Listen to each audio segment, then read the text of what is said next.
And so you are doubling and doubling and doubling your organization.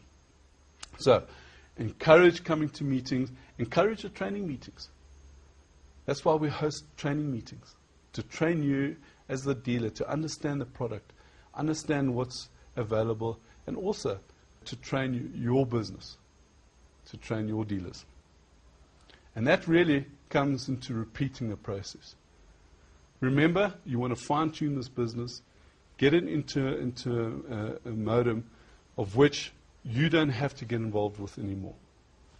Get the culture of your business right, teach them properly, and if you teach them correctly from the beginning, and repeat that process all the time, you're going to grow a very big and profitable business. Thank you very much. Hi everyone, my name is Jack van Wyk. I'm a super dealer in the Telepreneur product range, and I'm going to chat to you today about how to get new business in 90 days. Now, I use these methods myself, and I find it very successful, so I recommend to you that you do the same. Let's start off first by step number 1. You have to have a set of goals with action plans. You can't start this business if you don't have an action plan. You really have to know where you're going. For example, how much do you want to earn per month? Do you want to earn 1,000 rands per month residual income? Do you want to earn 10,000 rands a month? This is absolutely critical. And equate those rands into minutes, because at the end of the day, you are in selling minutes. You're selling minutes to make money. The fact that you have products to do that is not the issue. You have to get your minutes up. So ask yourself the question in step number 1, how are you going to get business? It's very, very important. Make a note of it. Write it down somewhere. Step number 2, build yourself a broad base of prospects. Don't choke the death out of 1 or 2 prospects. Rather chase 20, 30 prospects and gently guide them down the road to do business with you as a Vox dealer. Very important. A lot of people I find are just so busy working with 1 customer or 2 customers or potential customers, and then they don't get the business. Don't pursue a held-by-throat attitude. Don't force anybody. The business will come your way. You're selling minutes, you have a wonderful range of products, and you will get the deal. Step number 3, define your prospect base. Now, there's such a big difference in this that I find that a lot of people make mistakes with. Have a look at the proximity to your place of business. Have you already had a look around you? Is there a potential of doing business where you live? Don't go and ride all the way to Secunda or Petersburg or Polokwane. Stay where you are. Do business where you are and where your strengths are. You've got to understand the business that you're dealing with. You've got to understand what kind of business you want to pursue. For example, are you going to go for doctors? Are you going to go for attorneys?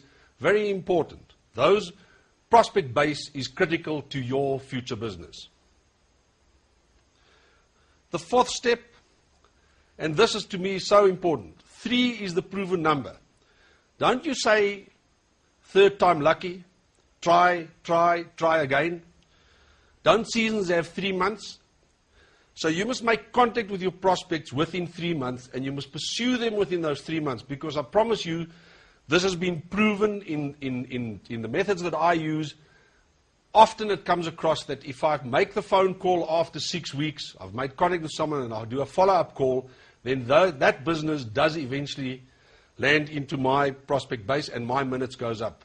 So keep this in your mind. 90 days. This is the critical factor. 90 days is when you're going to get your business. The next step that you need to look at is, what are we providing to the customer? What does Vox give the customer? You have to create a single-minded proposition that you use. If you, like me, I'm a super dealer, and I have a single-minded proposition which might be along the lines of, Vox is a great company, and I, as a super dealer, offer you the following, and then you have to continue. People must know what you, as the dealer, are offering that is different to anybody else. Why would I want to do business with you? Why would someone want to do business with Jack van Wyk? And it's very critical that that message comes across all the way while you're busy promoting your business. Most important, look like the company you want to be. I mean, if you're going to arrive at a prospect with a pair of jeans on and tackies and a t-shirt, believe me, I don't think the MD is going to do business with you. You have a wonderful range of products that you're offering, and you have to look the way that you are promoting. This must come across in everything that you do. In a quality business card, for example, a lot of us, or a lot of people I've seen use a business card that doesn't really promote them and the image that they want to be. Use quality. Make sure your email signatures have the correct information on them. I did a trip recently down to the outlying areas, and it was amazing to see how many of the people that I dealt with have not got their contact information on their email addresses. Make sure those little points are correct. Your sound is very important. How do you sound on voicemail messaging?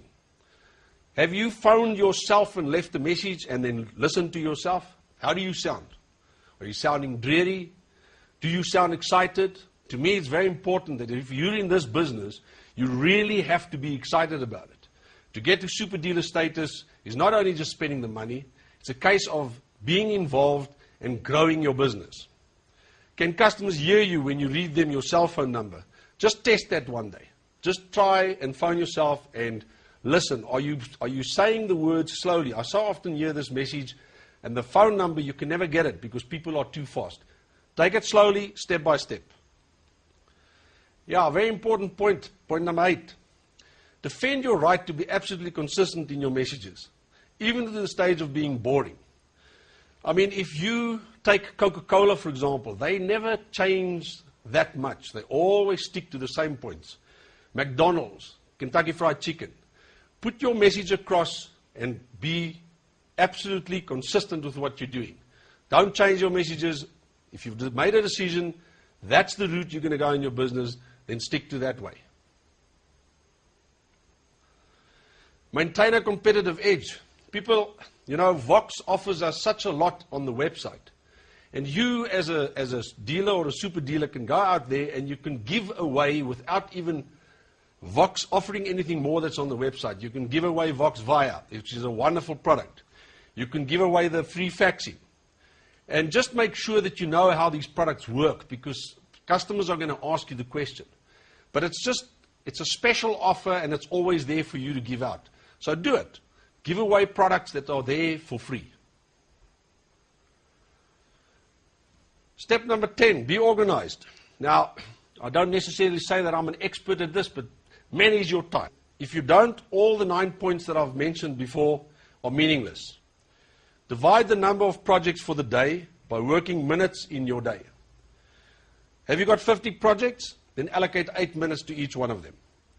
You must do the unimportant things first. Most of us will probably tackle the most important ones, but now the unimportant issue becomes an important issue. Block it before it gets to that stage. I, myself, focus on new business calls, new emails. In other words, leads. Prospects are your most important. Focus on them and don't let them go. Very important. Yeah, I think everybody knows this, but let me just tell you again, persistence pays. Start now and never give up. Imagine if you had used these 12 steps 2 years ago. Or leap ahead 2 years and visualize being Vox successful. Take it from me. Very important. Visualize where you want to be. And if, like me, you want to retire in 2013, then work towards it now. The last point. Keep your clients forever by understanding yourself and them. If they say no, they actually mean not now. And particularly if you're dealing with businesses, there might be a reason for the no. For example, they still have an existing PIBX contract which they cannot get out of. So maybe that's the reason they're saying no. Diarize, follow up afterwards. Keep them in your diary. You're not being rejected. It's just that Vox's offer does not suit them right now. Thank you very much for listening to me.